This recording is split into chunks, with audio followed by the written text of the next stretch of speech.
Hello. This video I am creating completely unscripted, just to mainly show people who are trying to get into Final Fantasy XIV, specifically very raid and gameplay focused players trying to get into FF14. Basically, what the endgame gearing, loot, and gameplay loot system works. Mainly because when players try and recommend this game to other people, they generally focus on things like the story mode and the music and all this other stuff. But I feel like they're not really getting into the nitty-gritty of how actual raiding works in this game. And I feel like this video might help those kinds of players out. So let's say, in theory, I've just reached level cap. I've just reached level 80, which is the current level cap, and I want to get into raids. I want to get straight into raids. I've unlocked all of the raids and everything, and I want to get into the hardcore content. Let's pretend I have no gear, like all my gear's trash. This is all BIS gear right now, but let's pretend it's really bad, right? Like, let's pretend it's shit. The way I get into raids is I go to the market bot. I look up the gear for my weapon. And this Exarchic axe, I'm a marauder, I'm a warrior obviously, so I require an axe. It's 9,000 gil. I got 6 mil. From doing the story mode, you generally end up with like 1.5 mil, somewhere around there, maybe more, but gil is very attainable. There's lots of ways to farm it. You can passively generate it as well. But yeah, I can just go to the market board and get this eye level 510 axe. I can get this eye level 510 headpiece. I can get this eye level 510 chest. Basically, there's crafted gear for every slot. You can get a full set of crafted gear, and that's all eye level 510. And as you can see, all of my BIS gear is eye level 530. So it's not actually that much higher than the crafted gear. If you have a look at the actual raids, if you have a look at the actual raids, you'll see that all the raids, like this only requires 500 item level to get into the instance. This only requires 505 item level to get into the instance. And both of these two raids, the last two fights in the raid tier, they only require 510 item level to get into the instance, which is exactly what you'll get if you get a full set of crafted gear, which is attainable as soon as the raid tier drops. And in some cases, even before the raid tier drops, you can get your hands on some crafted gear.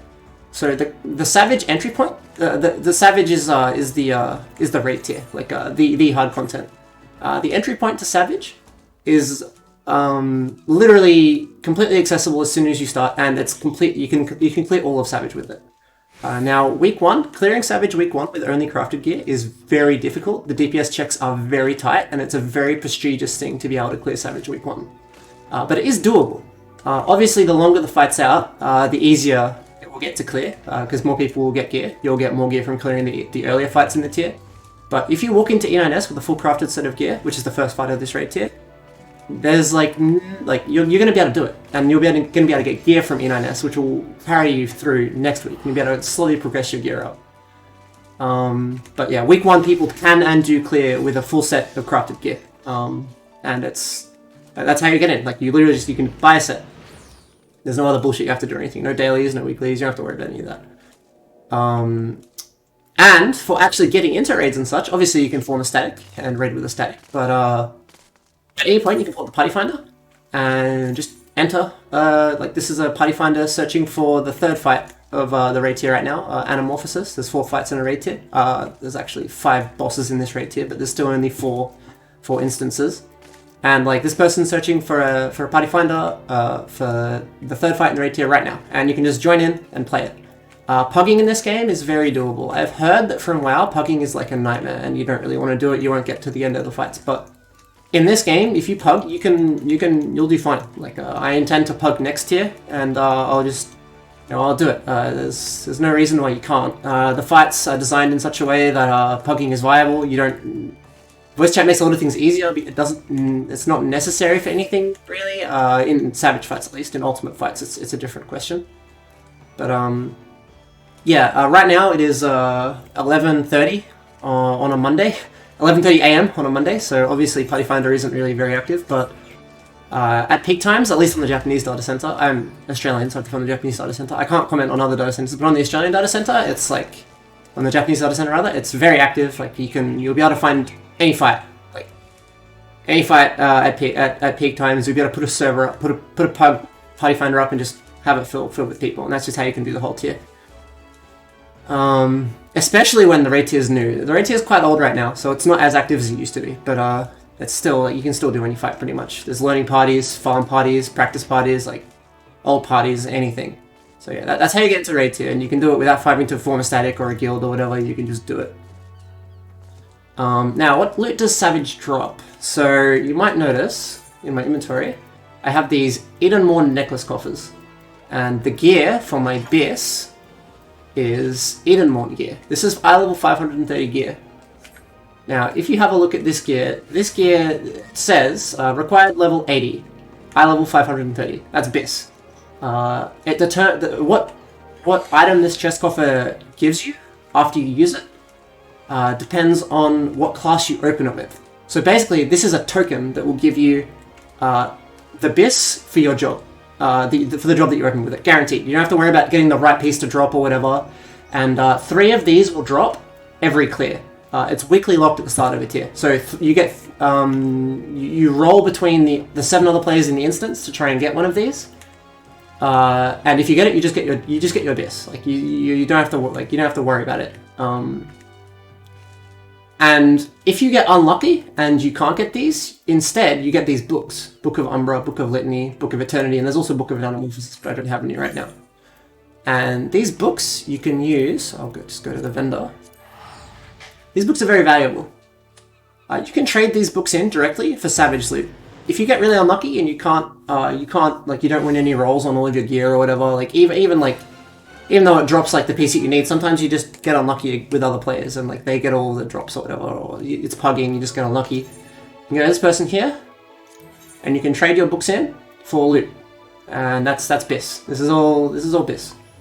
So that's 4 books. You get 1 book per clear. This means that if you clear every single week, within at least 8 weeks, you'll be able to get every piece of gear that you want, or any piece of gear that you want. Because the most expensive pieces are 8 books. So any piece of gear, you can have it guaranteed in 8 weeks, as long as you clear every week. That's why weekly reclays is such a thing, because at the start of a raid tier, the gearing is weekly locked. Well, the Savage drops are weekly locked. So that's one half of Savage. You might notice that not every single piece of my gear is Savage loot though. Like this is an augmented Crypta's Elmo Fending.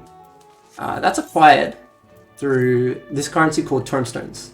Apart from the weekly reclay restriction, like the weekly Savage loot restriction, this is the only weekly lock for endgame gearing in the game. And this basically says that you can only get this many tombstones per week. Usually it's 450 at the start of raid tier. This raid tier has been out for quite a while, so it's capped at 900 instead.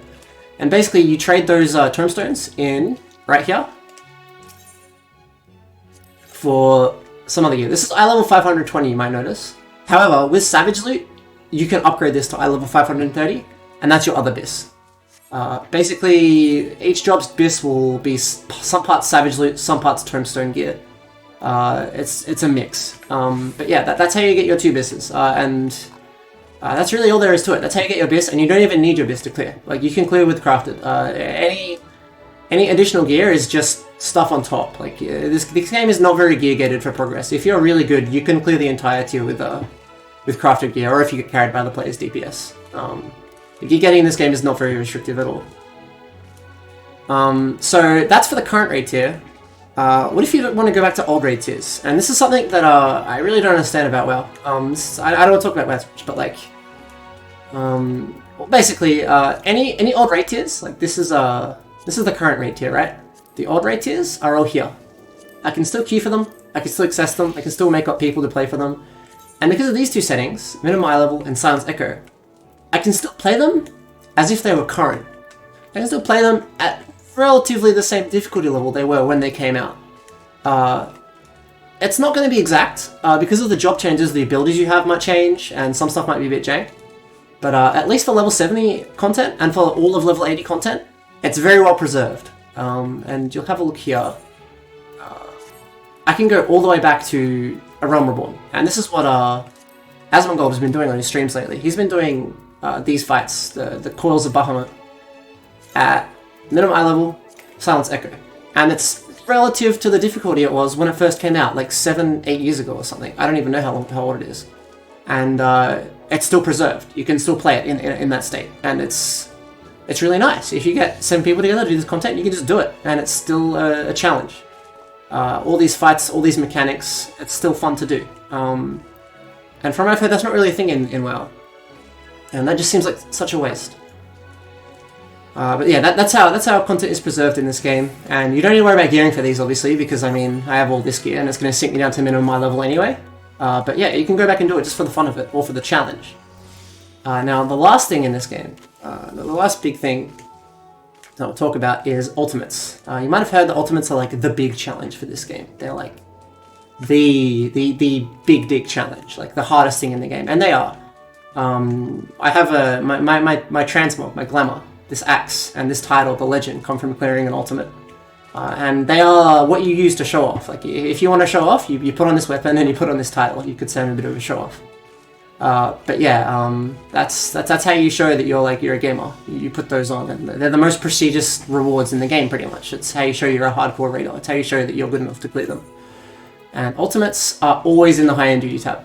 So this fight, the Unending Code of Bahamut, came out like, I don't know, 2 or 3 years ago. It was the first ultimate I cleared. It's the only ultimate I've cleared, actually. And it still carries that prestige. It's still, like, the thing to clear in this game. Even though it was released however long ago, like 2 years ago, it's still relevant content. And ultimates will always be relevant content, just because of how hard they are. And you can always do them. Every time an ultimate gets added to the game, it adds another piece of amazing endgame content to the game you can do at any point. You can clear, you can farm, whatever. I've only unlocked 2 of the ultimates. There's a 3rd ultimate I haven't unlocked yet. And they're still adding more ultimates after that. And it really, it's really great that every time they add an ultimate, it adds more to the game. It doesn't replace an old ultimate. And it's really rewarding to go back and have all this content, all this hard, like, genuine hardcore content, and give you a perspective of how hardcore this content is.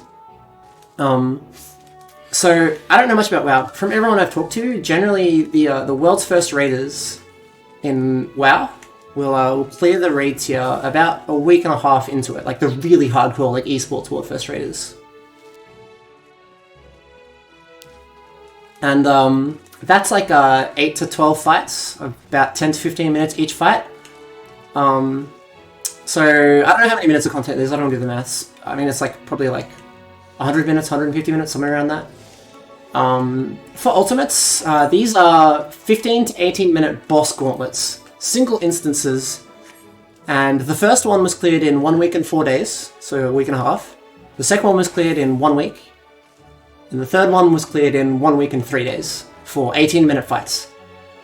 And it force syncs you to that level. The DPS checks do get easier as time goes on, just because of how syncing works and all that. But you can always min-eye level it if you want that challenge, if you want that week 1 ultimate challenge again. And that's what's so great about this game. And yeah, like, that's quite hard, right? Like, it's a 15, 18 minute encounter.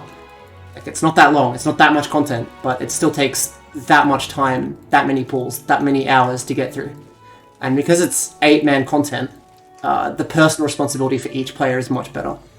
They can really force you to be good, because there's only 8 players who can't fuck up. So the 8 players that are there really can't fuck up. And like, that's really rewarding and satisfying to be in one of those groups who can do that. And I mean, the last thing, it's not really, the other thing about ultimates, unless it's very current, you don't have to worry about gearing for them at all. You can just go in them, because they're old, you know? You don't have to worry about going through the gear loop, which is honestly already quite lenient, right? Like, it's quite easy to get geared up and into hard content already. But the last thing I want to talk about this game is the fact that you don't need any add-ons to play it. I have a few add-ons. I've got this add-on here. I've got a few add-ons. We don't need to talk about them. But this game is designed to be played vanilla. You don't need weak auras. You don't need any add-ons at all. You just play the game. This game is designed to be... You can clear ultimates, and people do clear ultimates all the time on console, where you can't use add-ons. And it's just normal. Like, it's not like strange. That's not strange at all. Like, people don't get... It's not like people sign up for static and you tell them on the PS4 that you tell them that you play PS4 and they're like, oh, I don't know if we want to have you on. Like, it's just fine. Like, add-ons are not mandatory at all in any sense of the word. Like, it's literally just, you know, it's just you just play vanilla. I play vanilla for the most part. I don't really use many add-ons, and it's fine. So yeah, that's my like end game gearing. Oh, and the last thing is the fights themselves. And like, trust me, the fights themselves are fucking money. The fights in this game are so satisfying, so fun, and so rewarding. Like, they're not really gear focused. They're more mechanic focused, from what I've heard. I don't know much about WoW. Like I said, I'm not a WoW player, but they feel amazing. Like, they're so fun. So I don't need to go into them. I don't need to show you them. I don't need to show you them. The fights are just amazing. Trust me. When you get to end game hardcore raids, like, this is not a casual game. I don't know if it's as hard as WoW, but like ultimates are like, they're so good. They're amazing. I've heard accounts that from people who'd moved over to WoW to 14 that only like 1 or 2 fights in WoW have ever really come to the difficulty of ultimates. That, I don't know, it honestly sounds like propaganda. I don't think that would really be true, right? But, that's what I've heard. And yeah, that's really all I gotta say. From a hardcore perspective, that's all there is. So, hope you enjoyed. See ya.